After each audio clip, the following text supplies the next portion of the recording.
BJD पूर्वतन नेता तथा पूर्वतन विधायक सौम्यरंजन पट्टनायक रविवार दिन नवीन को कड़ा समालोचना करिसेंती।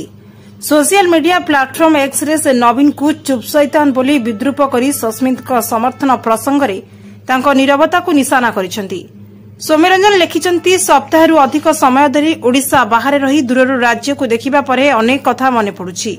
विगत किछि दिन धरी ओडिशा राजनीति रे घटुतबा घटना को देखि आश्चर्य हेबा व्यतीत आउ किछि उपाय नाही। विशेषकर नवीन बाबूंको आचरण और मौनता विचलित करुछि। बिजु जनता दल भितर असंतोष देखा देछि। राज्यसभा सांसद सस्मित पात्रଙ୍କ द्वारा वाकफ बिल 2025 को समर्थन कराजिबा परे ए स्थिति सृष्टि होइछि। दलर वरिष्ठ नेता माने घटना को देखि सभापति नवीन पट्टनायक को सस्मितଙ୍କ विरोध रे अनुशासनमूलक कार्यानुष्ठान ग्रहण करबाकू दाबी करिसेंती। तेबे संपर्क रे दलर सर्वे सर्वा नवीन पट्टनायक ए पर्यंत नीरव रहिसेंती। सौम्यरंजन आहुरी लिखिसेंती, समस्ते कहूथिले जे तांको बापांको नामरे गठित बिजु जनता दल ओडिसा रे लोकंक बळ।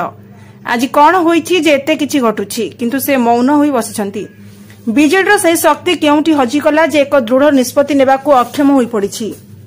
सौम्यरंजन परामर्श देई कहिसेंती, एबे भी समय अछि। ओडिसार स्वार्थ और स्वाभिमान को अग्राधिकार देई एक आंचलिक दल गढितिबा बंधु माने ओडिसावासी को आउ धोखा न दियंतु। मनीष मात्रे भूल करे, भूल को स्वीकार करी आगे जीवा उत्तम चरित्रर लक्षण। से शेषे कहते किंतु निजर भूल को सठिक प्रमाणित करने को बाहाना खोजुवा नेता माने जानी रखंतु। यह सेमानंक निज भाग्यर संकेत। आज नुहे तो आसंता काली ईश्वर सेमानंक पई न्याय आनिबे। Bureau report Shri news.